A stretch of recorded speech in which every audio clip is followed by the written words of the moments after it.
Herkese salam, YouTube kanalıma xoş gəlmisiniz. Hər birinizi yeni bir Ramazan vlogundan salamlayıram və Ramazan ayının gəlişi münasibətilə hər birinizi təbrik edirəm. Allah tutduğunuz orucları, etdiyiniz duaları qəbul eləsin. Mən isə hər zaman olduğu kimi uşaqları məktəbə, bağçaya apardıqdan sonra yollanıram öz işlərimin arxasınca. Belə ki, evdə bir neçə ərzaq bitmişdi, onları almaq lazım idi və mağazaya gəldim. Təbii ki, bura ərzaq mağazası deyil, bizim evin yaxınlığında yerləşən Modi mağazasıdır.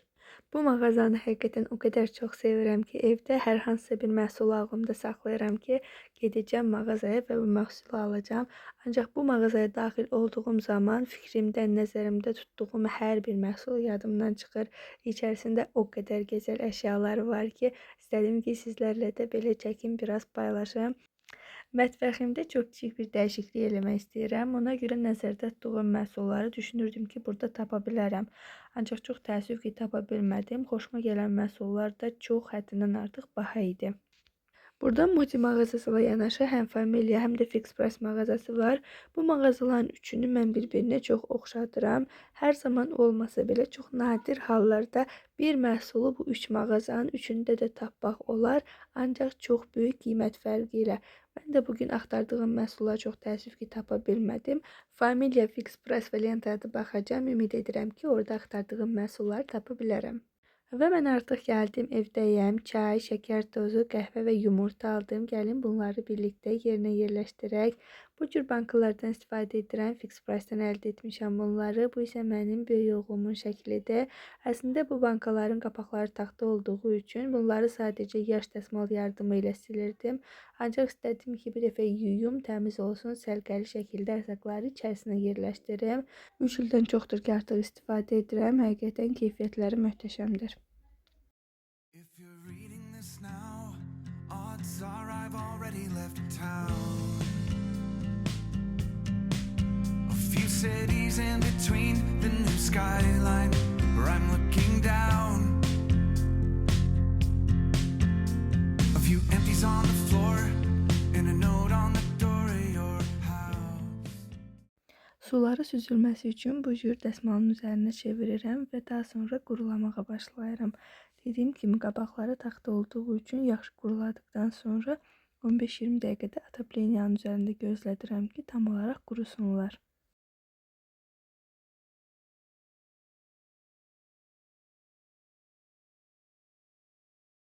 Məhsulların hər birinin özünə məxsus yeri olmasını çox xoşlayıram. Bu şəkildə paketlərdə saxlamağı sevmirəm, çünki bu şəkildə çox səliqəsiz bir görüntü yaratdığını düşünürəm. Mənim mətbəxim və mətbəx rəflərim çox kiçik olduğu üçün ərzaqları olabildiyincə səliqəli şəkildə saxlamağa diqqət edirəm. Hər birini öz şəffaf bankasında saxlayıram. Belə olan zaman axtardığım hər bir məhsulu rahatlıqla tapıram. Əvvəllər istifadə etdiyim ədviyyatları bir səbətin içərisində öz paketlərində saxlayırdım. Bir müddət sonra artıq bu göz yormağa başladı və mən bu cür yeni ədviyyat qabları əldə etdim. Bu şəkildə düşünürəm ki, həm gözəl, həm də çox estetik bir görüntü yaradır. Ədviyyat qablarımı Fix Price-dan, üzərində olan nakleykaları və atlığı isə Wildberries-dən əldə etmişəm. Təmiz qabların içərisində məhsullar daha da gözəl görsənir. İndi isə istəyirəm ki, mətbəximdə biraz Ramazan əhval-ruhiyyəsi yaradım. Mətbəx üçün istifadə etdiyim dəftər və kitablarımı yığışdırdıqdan sonra keçirəm dekorlara. Bu isə mütəmadi olaraq təmizləndiyi üçün çox da dərindən təmizləmirəm. Sadəcə yaş bir dəsmal yardımı ilə üstdən silirəm. Mətbəxin bu küncü məndə çox da əlverişli bir sahə olmadığı üçün mən bu şəkildə dəyərləndirirəm. Fəsillər keçdikcə, bayramlar yaxınlaşdıqca bu şəkildə dekorativ bir künc olaraq istifadə edirəm. Ay formasında olan bu işıqlandırıcını keçən il özüm hazırlamışdım. Və belə bir keramik evimdə var, içərisində işıq da yanır. Tam Ramazan ayına uyğun bir evdir, mənə gəlir ki, imsak vaxtı işığı yanan evlərə bənzədirəm. Və belə bir fanarım daha var. Bunları ümumiyyətlə imsak və iftar vaxtında mətbəxim qaranlıq olan zaman yandırıram və mətbəxim çox gözəl olur. Çoxdan da almaq istədiyim duz və istiot üçün üyüdücüləri axır ki aldım. Belə açıq taxta rəngində olanları əldə etdim mən. Çünki mətbəximdə istifadə etdiyim bir çox əşya bu rəngdədir. Bu ədviyyat qablarımın qapaqları, taxta qaşıqları saxladığım qabın qulpu və stolun üzərində istifadə etdiyim polka da açıq taxta rəngində olduğu üçün düşünürəm ki, bu şəkildə bir-biri ilə uyğun olacaqlar. Bu taxtanı da daha çox dekor kimi istifadə edirəm və düşünürəm ki, üydücüləri də bunun üzərində saxlayacağam. Üydücülərin üzərindən nakleykalarını çıxardıram və yaş bir dəsmal yardımı ilə silirəm.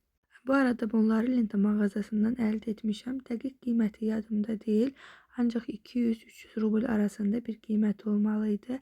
Qiymətinə görə keyfiyyətləri çox gözəldir. Birinin içərisinə dənəvər istiot, digərinə isə dəniz duzu əlavə etdim. Bundan əvvəl məndə şüşə şəklində olan üydücüdən var idi, ancaq ondan heç də razı deyil idim.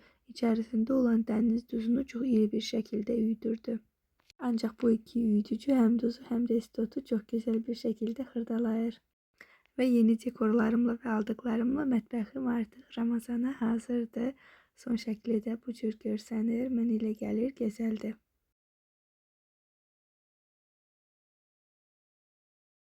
Və mən vaxt itirmədən keçirəm iftar hazırlığına. Bugünkü iftar menyum çox sadədir. Mərcimək şorbası və samsa hazırlayacağam. İşə tərəvəzləri doğramaqla başlayıram. 1 ədəd iri boy soğanı və 3 diş sarımsağı xırda-xırda doğrayıram. Qazana biraz bitki yağı əlavə edib soğan və sarımsaqları içərisində yaxşı qovururam. Soğan və sarımsaq birlikdə qovrularkən mən isə o sırada yer kökünü və kartofu kub-kub doğrayıram. Ən sonunda su pişən zaman blenderdən keçirdəcəyim üçün tərəvəzləri çox da xırda doğramıram. Əgər siz blenderdən istifadə etməyi düşünmürsünüzsə, sadəcə tərəvəzləri rəndənin kiçik gözündən də keçirdə bilərsiniz. O şəkildə də çox gözəl olur və blendera ehtiyac qalmır. Tərəvəzləri soğançanın üzərinə əlavə edib bir neçə dəqiqə qovururam. Tərəvəzlərim qovrularkən mən o sırada mərciməklərimi yudum və kənarda gözlədirəm. Supun içərisinə biraz da yayda özüm hazırladığım bu pomidor sosundan da əlavə etmək istəyirəm. Pomidor sosu və mərciməyi də tərəvəzlərin üzərinə əlavə edib qarışdırıram. Üzərinə zövqə görə duz, istiot, sarı kök əlavə edirəm və üzərinə çıxana qədər qaynar su əlavə edib qapaq altında tərəvəzlər yumşalana qədər bişirirəm. Və vaxt itirmədən keçirəm samsanı hazırlamağa. Xəmiri ilə başlayıram. 1 ədəd yumurtanın üzərinə 200 ml soyuq su, 5 ml sirkə və duz əlavə edib yaxşı qarışdırıb kənarda gözlədirəm. Qarışdırma qabına 3 stəkan un əlavə edirəm və qarışımı üzərinə töküb mikser yardımı ilə xəmir yoğurmağa başlayıram. Xəmirimiz ələ yapışmayan elastik bir xəmir olmalıdır və artıq hazırdır. Bu şəkildə çıxardıram və masanın üzərində biraz da yoğurduqdan sonra qabın içinə yerləşdirib təxminən yarım saat dinləndirirəm. Xəmirim dinlənərkən mən isə keçirəm içliyi hazırlamağa. İçlik üçün 1 ədəd iri boy soğanı ola bildiyi qədər xırda-xırda doğrayıram və bir qabın içərisinə əlavə edirəm. İndi isə keçirəm ətləri doğramağa. Ət üçün 350 qram mal ətindən istifadə edəcəm. Soğan kimi onu da xırda nazik-nazik doğramağa diqqət edirik. Diqqətinizə çatdırım ki, samsanın içliyində qiymədən yox, xırda doğranmış ətdən istifadə olunur. Mən ilk dəfə samsa bişirən zaman çox tərəddüd edirdim. İçərisində ətlərin çox çiğ qalacağını düşünürdüm, ancaq çox səhv düşünürmüşəm. Əgər siz də mənim kimi düşünürsünüzsə, elə fikirləşməyin. Ətlər içərisində çox da gözəl bişir. Belə ki, soğan və ət qarışımının içərisinə zövqə görə duz, istiot və biraz da zirə əlavə edirəm. Mən zirəni ətə çox yaraşdırıram. Belə qarışdırıb bir kənarda gözlədirəm. Və xəmirim artıq dinləndi. Xəmiri bir qədər də masanın üzərində belə yoğurduqdan sonra 3 eyni bərabər hissəyə ayırıb kündələr halına gətirirəm. Masanın üzərinə un əlavə edib ilk hazırladığım kündəni götürüb başlayıram yaymağa. Və aça bildiyim qədər incə açmağa diqqət edirəm.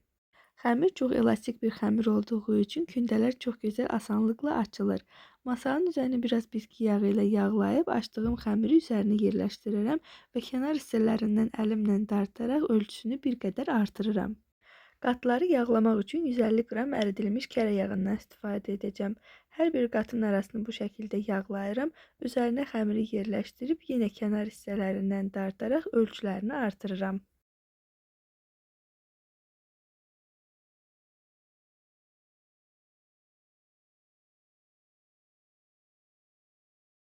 Və ən son qatını da yerləşdirib üzərini yağlayıram. Kənar hissələrini biraz düzəltdikdən sonra rulon şəklində bükməyə başlayıram. Videoda olduğu kimi forma verib boşqabın içərisinə yerləşdirirəm. Üzəri qurumaması üçün üzərinə salfan paketi yerləşdirib dondurucuda 1 saat dinləndirirəm.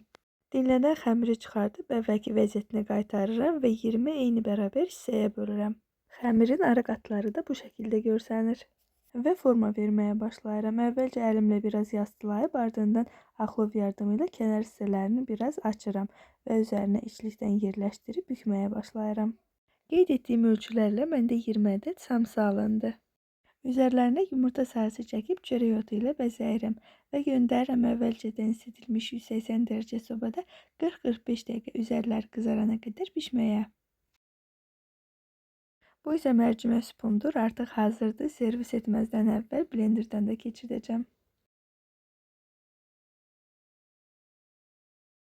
İftar süfrəmiz artıq hazırdır. Ümid edirəm ki, bəyənərək izləyəcəyiniz videolar Allah tutduğunuz orucları qəbul eləsin. Siz isə mənə dəstək olmaq üçün kanalıma abunə olub videolarımı bəyənməyi unutmayın.